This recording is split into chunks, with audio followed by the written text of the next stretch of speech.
नमस्कार। एटर्नल हिंदू परिवार को, इस संगठन के कर्ता धर्ता फाउंडर मेरे मित्र संजय शर्मा जी, मेरे बुजुर्ग पाटिल साहब और तमाम एटर्नल हिंदू के कार्यों से जुड़े हुए लोग, उन सबको मेरा प्रणाम। मुझे आपने जो आज का विषय दिया है, राष्ट्र और राष्ट्र के सामने चुनौतियां और उन चुनौतियों के में आज के युवाओं का दायित्व, उनका कर्तव्य। लेकिन मैं संजय भाई से और उनके तमाम साथी जो इससे जुड़े हैं, एक पुराना रिश्ता है और एटर्नल हिंदू जो एक बड़ा काम कर रहा है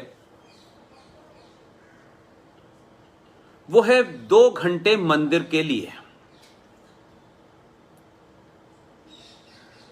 और पूरा सनातन समाज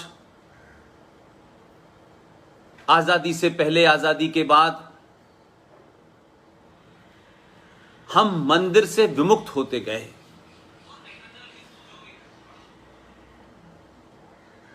लिहाजा जो पहल संजय भाई ने की है इस दौर में,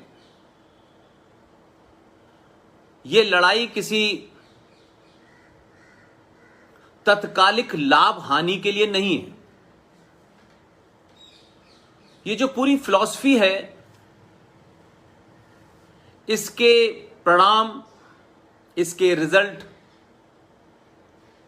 हजारों साल तक रहेंगे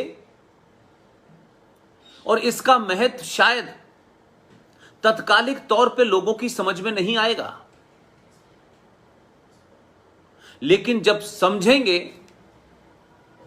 तब राष्ट्र बचेगा। लिहाजा मैं अपनी बात को आज एक खास विषय पे जो आपने मुझे दिया है उस पे मैं केंद्रित करके अपनी बात को आगे बढ़ाऊंगा। मैं अपने अलग अलग लेक्चर्स में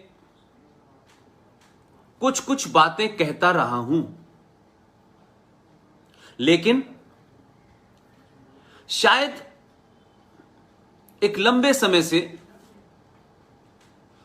गुलामी के कालखंड के कारण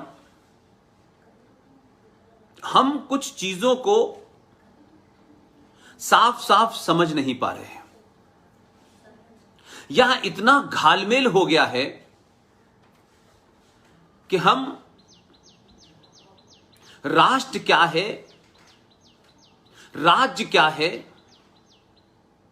हम इसको मिक्स करके चल रहे हैं। मैं बीच बीच में यह कहता रहा हूं कि राज आना जाना है, राष्ट्र स्थायी है। और मैं आज, क्योंकि मुझे मालूम है कि एक बहुत बड़ी युवाओं की टीम है संजय भाई के साथ में, मैं आज इस पूरी बातचीत में इसको फोकस में लाना चाहता हूं कि राष्ट्र क्या है, राज्य क्या है, इसमें भेद क्या है, इसमें लाइन क्या है। मैं इसको बिल्कुल आज अपने जो मेरी समझ है, जो मेरी जानकारी है, उसमें मैं बिल्कुल 2 हिस्सों में खड़ा करना चाहता हूं, क्योंकि आज राज 70 सालों से आता रहा है, जाता रहा है। कभी इस विचारधारा के लोग, कभी उस विचारधारा के लोग, वो राज पे आते हैं, राज चलाते हैं। लेकिन सनातन और भारतवर्ष के लोगों के लिए राज्य कभी बहुत महत्वपूर्ण नहीं रहा। राष्ट्र महत्वपूर्ण रहा है, लेकिन जब समाज में कमजोरियां आती हैं, जब समाज उन कमियों से लड़ने में अक्षम हो जाता है, जब समाज अपने इतिहास को, अपनी संस्कृति को, अपने संस्कारों को, अपने सरोकारों को जब भूलने लगता है, तब हम सब कुछ राज्य पे निर्भर हो जाते हैं और हर समस्या का हल राज्य से निकलवाने की कोशिश करते हैं। और राज्य की एक प्रवृत्ति होती है कि राज्य जिस कारण से सत्ता में बैठता है,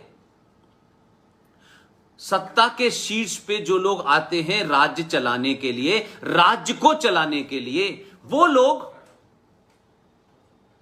हमेशा अपनी सत्ता को स्थापित करने के लिए, उसको लंबे समय तक चलाए रखने के लिए राष्ट्र के अंदर दखल देना शुरू करते हैं। अब यह बात और सिंप्लीफाई करना चाहता हूं। अगर हम ये समझें इंडियन स्टेट क्या है और इंडियन नेशन क्या है, लिहाजा मैं ये मानता हूं कि राष्ट्र क्या है पहले हम ये समझें, जिसका राज्य से कोई संबंध नहीं है। राष्ट्र है हमारे वेद, उपनिषद, पुराण, आस्था, उपासना, नदियां, पहाड़, पर्यावरण, सरस्वती वंदना, दीप प्रज्वलित करना, व्रत रखना, सूर्य की पूजा करना, तुलसी पीपल की पूजा करना, गाय गंगा की आरती करना। हमारे मूल क्या हैं, हमारी परंपराएं क्या हैं, हमारे आदर्श क्या हैं, हमारा इतिहास क्या है, गुरुकुल क्या है, ये तमाम सारी चीजें राष्ट्र की धरोहर हैं। लेकिन राज्य क्या है, स्टेट क्या है? स्टेट है सरकार, संसद, संविधान, मंत्री, मंत्रालय, न्यायपालिका, पुलिस, सेना, आईपीसी, सीआरपीसी, सीबीएसई, यूजीसी, विश्वविद्यालय, राष्ट्रीय गीत, एचआरडी, ये तमाम सारी चीजें जो हैं राज्य की हैं। राज्य की एक किताब है जिसे आप संविधान कहते हैं, और वो राष्ट्र, वो जो राज्य है, वो जो सरकार है, वो जो संविधान है, वो जो संसद है, जो न्यायपालिका है, उसमें ये करना है, ये नहीं करना है। समय समय पे संविधान में बदलाव होते हैं, न्यायपालिका में नए कानून बनते हैं, पुराने कानून हटा दिए जाते हैं, आईपीसी में बदलाव होता है, सीआरपीसी में बदलाव होता है, हमारे एचआर यानी जो हमारे शिक्षा है उसमें बदलाव हो जाता है, कुछ नई चीज आ जाती है, कुछ नई चीज चली जाती है। इस तरीके से हमारे तमाम चीजों में बदलाव हो सकता है, क्योंकि उसे राज्य चलाना है। जो कल कोई कानून था वो आज हट गया, लेकिन राष्ट्र जो है वो हजारों साल की परंपराओं, आस्थाओं पे, हमारे मूल और हमारे आदर्श क्या हैं, हमारी संस्कृति क्या है, वो राज्य नहीं बदल सकता, वो राष्ट्र का हिस्सा है। लिहाजा जब राष्ट्र कमजोर होता है, राष्ट्र की ताकतें कमजोर होती हैं, तो राज्य आपके जीवन में दखल देना शुरू करता है। जो राज्य का काम देश को, राष्ट्र को अपने दुश्मनों से उसकी रक्षा करने का है, राज्य व्यवस्थाओं को सुचारू चलाए, न्याय का स्थापना करे, भेदभाव न करे, उसके कानून सबके लिए बराबर हो। ये सड़कें बनना, ये हवाई जहाज चलना, ये विकास की तमाम बातें करना, ये राज्य को चलाने का काम है। ये जीएसटी का आना, ये जीएसटी में कुछ कमोवेश बढ़ा देना, घटा देना, इनकम टैक्स में कुछ छूट दे देना, इनकम टैक्स में कुछ बढ़ा देना, ये राज्य की एक छोटी सी मशीनरी है। और राष्ट्र को चलाने के लिए जो एक छोटा सा इंस्ट्रूमेंट होता है वो होता है सरकार, वो होता है राज्य। लेकिन हजारों साल की गुलामी के कारण जब आप कमजोर हुए, तो लोग आए, आप पे हमला किया, आपको गुलाम बनाया। आपने फिर भी उन परिस्थितियों में जब इस्लामिक आतंकवादी मुगल बादशाहों की शक्ल में भारत में आए, ये पीर फकीर जो जिहाद के नाम पे भारत में आए, ये तमाम सारे लोगों ने इस भारत राष्ट्र को कमजोर करने की कोशिश की। उनको सरकार में आना था, सरकार में बैठते। देश में, दुनिया में बहुत सारे देश गुलाम हुए, लोगों ने राज किया और राज करके चले गए। लेकिन हमारे यहां जो लोग भी आए, उन्होंने भारत की संस्कृति, भारत की सभ्यता, भारत के आदर्श, भारत के मूल, भारत का गुरुकुल, जो यहां के अनादिकाल से एक ऐसा सिस्टम हमने बनाया था कि जिसमें सबके लिए काम था, सबकी अपने अपने दायित्व थे, सबका अपना अपना धर्म था। राजा का धर्म क्या होगा, पुजारी का धर्म क्या होगा, छत्री का धर्म क्या होगा, वैश्य का धर्म क्या होगा, हमने काम बांटे। लेकिन जब हमारे अंदर कमजोरियां हुई तो राज स्थापित हुए और राज्यों ने अपनी सत्ता को बनाए रखने के लिए आपके आदर्शों को तोड़ा, आपकी आस्थाओं को तोड़ा, आपकी उपासना को तोड़ा, आपके मूल्यों का उपहास किया। तो ये जो क्लैश है, मुगल आए, उनसे पहले और आए, पोर्चुगीज आए, फिर अंग्रेज आए, लेकिन सबने इसी चीज पे फोकस किया। जैसे एक मिसाल देता हूं मैं, आप इंग्लैंड जाएं और इंग्लैंड, क्योंकि पूरी दुनिया में उनका सूरज नहीं डूबता था, एक जमाने उनकी सत्ता ऐसी थी।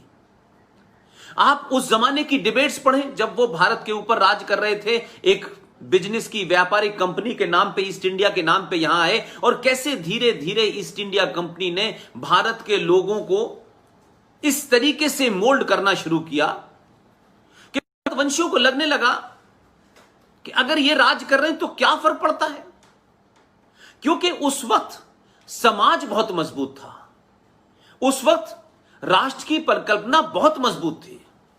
इसलिए शायद उन्हें लगता था कि कुछ राज करेंगे, राज कर जाएं, लेकिन राज करने से राष्ट्र की अवधारणा और राष्ट्र की आस्थाओं पे असर नहीं पड़ेगा।